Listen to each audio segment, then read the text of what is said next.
Bonjour, alors aujourd'hui nous allons revoir la loi du sinus.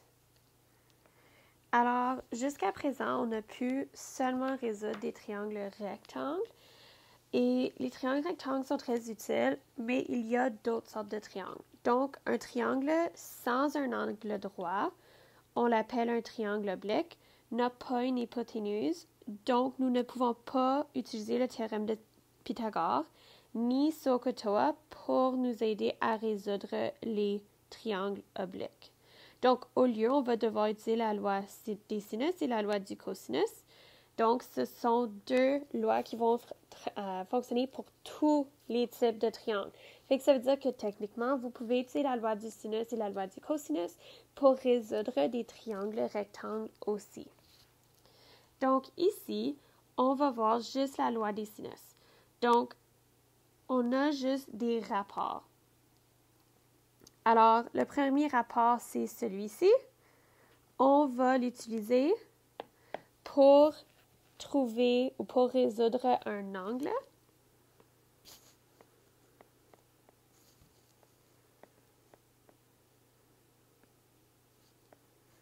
Tandis que l'autre, nous allons l'utiliser pour résoudre un côté.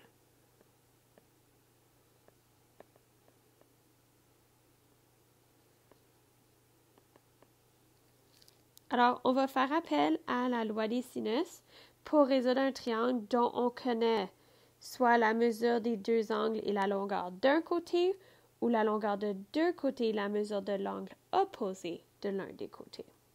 Fait que allons-nous pratiquer pour nous assurer de bien comprendre cette loi. Donc, on veut venir résoudre ce triangle. Donc, juste un rappel dans le 7.1, on a appris que résoudre un triangle, c'est trouver tous les côtés et tous les angles de ce triangle. Donc, notre première étape, c'est de trouver notre angle A. Puisque l'on sait qu'un triangle est de 180 degrés, que tous les angles dans un triangle donnent une somme de 180 degrés, on sait que l'on va avoir 20 plus 40 plus A. On va venir isoler A. Donc, nous avons 180 moins 20 moins 40. Donc, A est un angle de 120 degrés. Alors ici, nous avons un angle de 120 degrés. Maintenant, nous pouvons aller trouver notre côté A et notre côté C. Donc, pour commencer, on va venir trouver le côté A.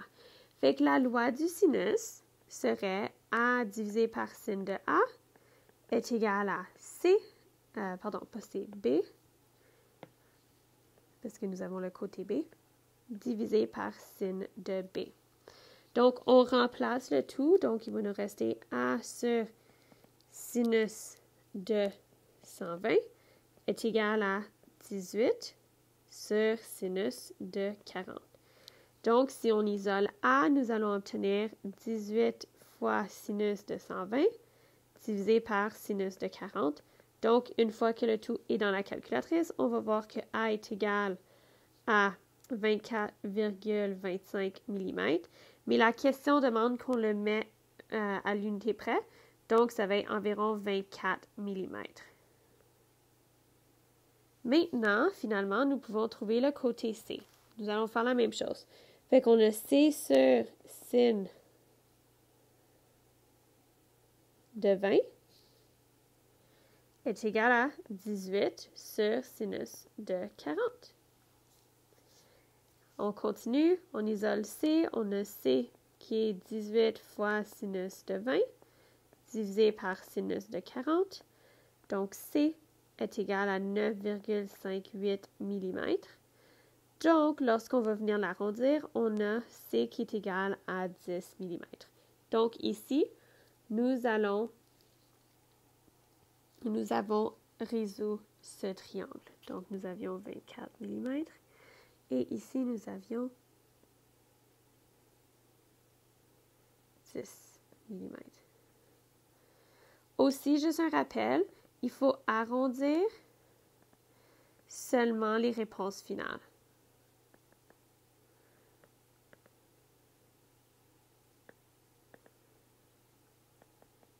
Essayons un autre exemple. Nous allons résoudre ce triangle aussi. Donc, il nous manque l'angle A, le côté B et l'angle B. Donc, ici, pour résoudre notre première étape, ça va être de trouver un de nos deux angles. Donc, ici, on va faire sinus de A sur A est égal à sinus de C sur C. Donc, on ne sait pas c'est quoi le sinus de A, mais on sait que A, le côté est égal à 17. On a aussi sinus de 105, parce que l'angle C est de 105, divisé par 37. On vient isoler sinus de A, donc on a sinus de 105 fois 17 divisé par 37. Lorsqu'on met le tout dans la calculatrice,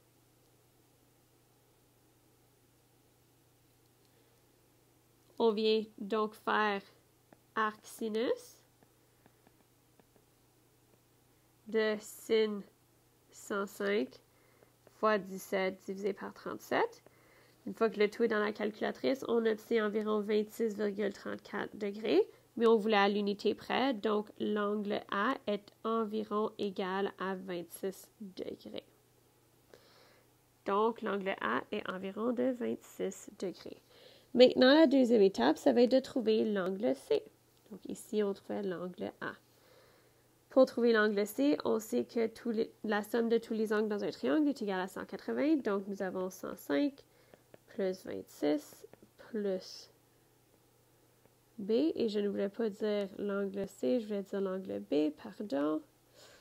Alors maintenant, on a que l'angle B est égal à 180 moins 105 moins 26. Donc, l'angle B est égal à 49 degrés. Donc ici, nous avons 49 degrés. Finalement, la dernière étape, c'est trouver le côté B. Donc, comme on a fait pour la question avec l'autre triangle, on va faire sinus de 48,66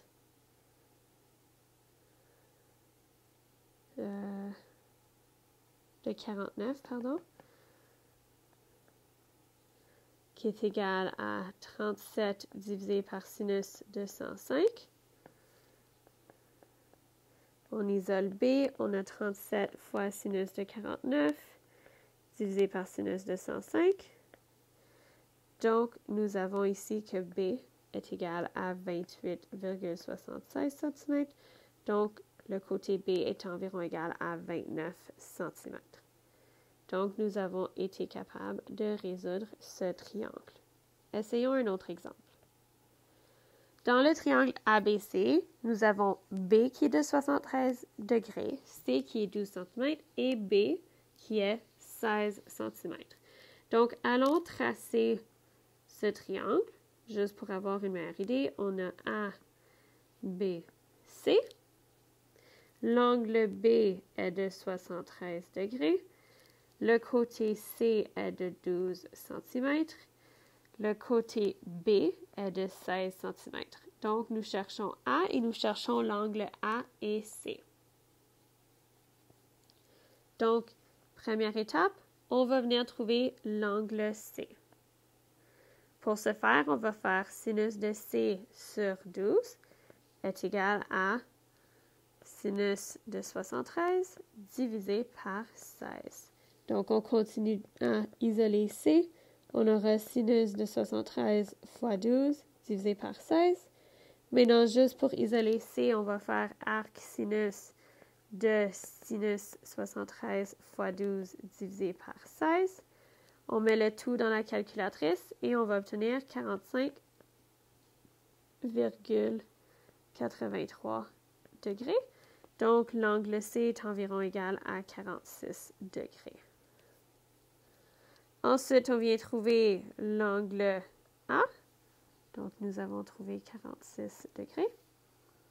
Pour trouver l'angle A, la somme de tous les angles à l'intérieur d'un triangle est de 180. Donc, 180 moins 46 moins 73 va nous donner A. Donc, A est égal à environ 61 degrés. Finalement, on veut venir trouver le côté A. Donc, pour ce faire, on va faire A divisé par sinus de 61 est égal à 16 sur le sinus de 73. On isole A, donc nous avons 16 fois sinus de 61 divisé par sinus de 73. Donc, le côté A est égal à 14,66 cm. Donc, quand on arrondit, on va voir que le côté A est égal à environ 15 cm. Donc, ici, nous avons 15 cm. Continuons avec d'autres exemples. Alors, Justin, Christian et Dario sont sur un terrain de soccer. Christian se trouve à 23 mètres de Dario. Pour Christian, un angle de 72 degrés sépare Justin et Dario. Pour Justin, un angle de 55 sépare Christian et Dario. Détermine la distance entre Justin et Dario au dixième près. Donc, dessinons la situation. On a un triangle entre trois joueurs.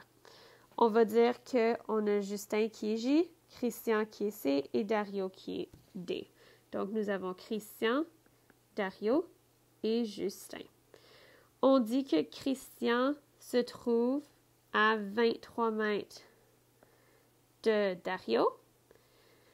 Pour Christian, un angle de 72 degrés sépare Justin et Dario, tandis que pour Justin, un angle de 55 degrés sépare Christian et Dario. On veut savoir la distance entre Justin et Dario au dixième près. Donc ça, c'est notre dessin qu'on vient dessiner avec les informations qui sont dans la question. Maintenant, on veut trouver le côté manquant. On va utiliser la loi du sinus. Donc ici, on va utiliser A sur sin de A égale à B sur sin de B. Donc ici, on a X et on a l'angle de X qui est sinus 72. On a aussi le côté B, donc le côté J parce que c'est Justin, donc 23 divisé par sinus de 55. On vient isoler X. Donc, on a 23 fois sinus de 72 divisé par sinus de 55. Donc, X va nous donner une distance de 26,7 mètres quand on arrondit au dixième près. Donc, il y a une distance de 26,7 mètres entre Justin et Dario. Essayons un dernier exemple ensemble. Donc, l'angle d'élévation au sommet d'un bâtiment est de 21 degrés. Fait que l'angle d'élévation est